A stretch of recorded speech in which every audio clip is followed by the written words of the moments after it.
Welcome to my blog. VIP blog में आपका स्वागत है। वीआईपी ब्लॉग का मतलब है वैदिक इंटेलिजेंट पर्सन। तो वीआईपी ब्लॉग कोई ऐसा वैसा ब्लॉग नहीं है जिसके अंदर फालतू की दुनिया की बातें बताई जाती। तो ये ब्लॉग इसीलिए बनाया ताकि भगवान का जो संदेश है, जो मूल संदेश है, उसको हम बता सके, लोगों के साथ शेयर कर सके। Shareable thoughts. तो चलते हैं, अब देखते हैं कि अब है ग्राउंडिंग का टाइम। ठीक है, हमने गर्म पानी पी लिया गुड़ के साथ और अब हम चलेंगे ग्राउंडिंग पे। आज तो मैं अकेले जाऊंगा। जा रही है क्या? कहाँ है? आगे आगे। तो कुछ लाई नहीं, वहाँ पे गाय माता मिलेगी तो रोटी लाएंगे। जा। हाँ लिया लिया, जल्दी से रोटी दे दे इसको। है तो नीचे है, तू निकाल ले। रसोई में रखी है।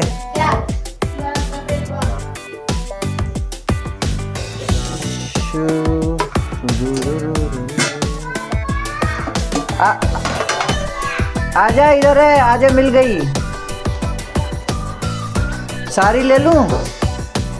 1 2 3 3 है भाई। मम्मी ने पुण्य कर लिया, गाय माता के लिए रोटी लेके जा रहे हैं हम लोग।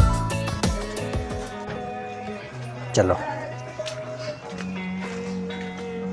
हमारी गाय माता जो होती है ना, वो उच्च जीव है, और जो उच्च जीव है उनकी सेवा पूरे ब्रह्मांड में सबसे ज़्यादा बड़ी पूजा मानी जाती है। मतलब पूजा, इसे ही पूजा कहते हैं, सेवा को ही पूजा कहते हैं। जो मंदिर में पूजा होती है वो इतनी इम्पोर्टेंट नहीं है। चलो गाय की तरफ चलते हैं। गाय किधर है? ये सामने है। एक गाय इधर बैठी है, एक माता इधर बैठी है। चलो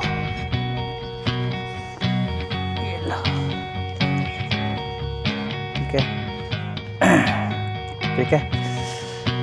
2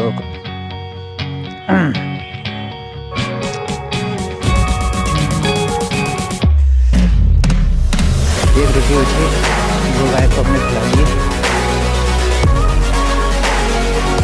ये हमें कल मिलेगी, कल इनके लिए हम लेके क्या जोड़ो। तो जो गाय की जो सेवा होती है ना, वो सबसे ऊंची सेवा मानी जाती है पूरी दुनिया में। सबके साथ सबका विकास, सबका साथ सबका विकास।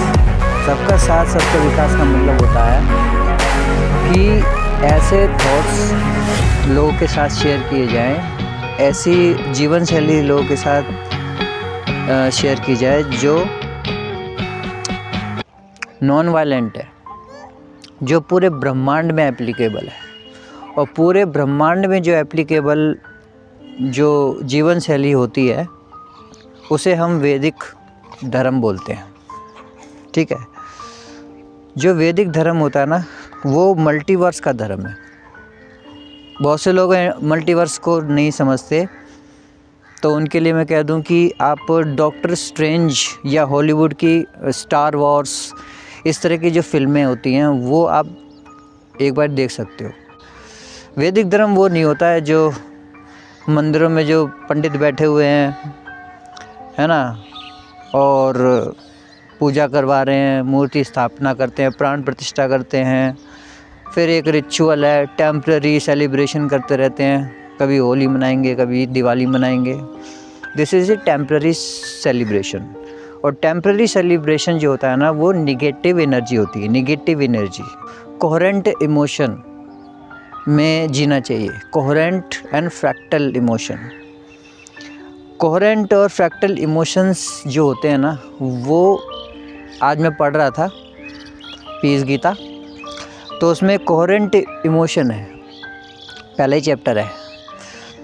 तो हमें कोहेरेंट और फ्रैक्टल इमोशन की तरफ जाना चाहिए। कोहेरेंट का मतलब होता है कि पूर्ण, जो पूरे ब्रह्मांड से जुड़ा हुआ, प्रकृति माता से जुड़ा हुआ है ना, शिव से जुड़ा हुआ, विष्णु से जुड़ा हुआ, ओम से जुड़ा हुआ, यानी पूर्णता। जो पूर्ण ब्रह्म है ना, जो पूर्ण परमात्मा है, उसका जो नाम है, अगर तुम पूछोगे तो वो नाम है ओम। जैसे अंग्रेज होते हैं ना, ब्रिटिश, उनका एक रूल है divide and rule. Divide and rule का जो मीनिंग है वो है इमोशन को बांटना। नेगेटिव इमोशंस होते हैं ना, ये आपको कभी भी ग्रो नहीं करने देंगे। नेगेटिव इमोशन जो है आपका सबसे बड़ा दुश्मन है। तो ये नेगेटिव इमोशन में ही है, जैसे कि एंगर है, जैसे सैडनेस है, मायूसी है, ठीक है, अकेलापन है, और टेम्पररी सेलिब्रेशन। टेम्पररी सेलिब्रेशन को समझना बहुत ज़रूरी है। कोई भी सेलिब्रेशन हो वो टेम्पररी है, और टेम्पररी सेलिब्रेशन हमेशा नेगेटिव एनर्जी ही प्रोड्यूस करता है। चाहे वो ईद हो, चाहे वो मुहर्रम हो, चाहे वो दिवाली हो, चाहे वो ईद हो, ठीक है। तो टेम्पररी सेलिब्रेशन कभी भी आपको पूर्ण ब्रह्म से जुड़ने नहीं देगा। पूर्ण ब्रह्म यानी कोहेरेंट, वो आपको कभी भी जुड़ने नहीं देगा, ठीक है। तो पूर्ण ब्रह्म से अगर जुड़ना है तो आपको भूदेवी से जुड़ना पड़ेगा, जो अभी हम कर रहे हैं। यानी हमें ग्राउंडिंग हम कर रहे हैं, हमारे जो पैर हैं वो भूदेवी से टच हैं, तो हमारी अर्थिंग हो रही है। इधर आओ, हाथ पकड़ के रखो। तो जो अर्थिंग जब इन मुर्दा चीज़ों के लिए ज़रूरी है, आपके और मशीनों के लिए अर्थिंग बहुत ज़रूरी है, तो फिर आपकी जो बॉडी है वो भी तो एक मशीन है। आपकी बॉडी है वो भी तो एक मशीन है, तो उस बॉडी के लिए भी तो अर्थिंग ज़रूरी है। वो हमारी माता इसीलिए है क्योंकि हमारा जो शरीर है वो चार्ज होता रहे, उसको एनर्जी मिलती रहे, उसको शक्ति मिलती रहे, और फिर हम अपनी साधना तपस्या करके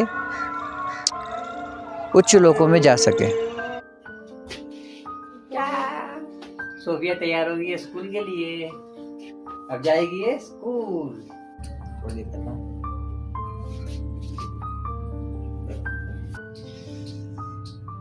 ये आलू मेथी के पराठे हैं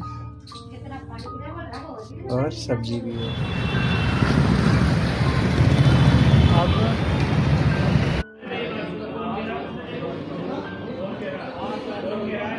12 बज गए, अभी एक भी काम नहीं मिला है, कोई चक्कर नहीं। अब बज रहा है 2 बजे मुझे एक चक्कर मिला है 200 रुपये का। B1 में B5 की मार्केट के सामने। अब हमारा हो गया है रोटी खाने का टाइम। रोटी है, ये हमारी सब्जी है,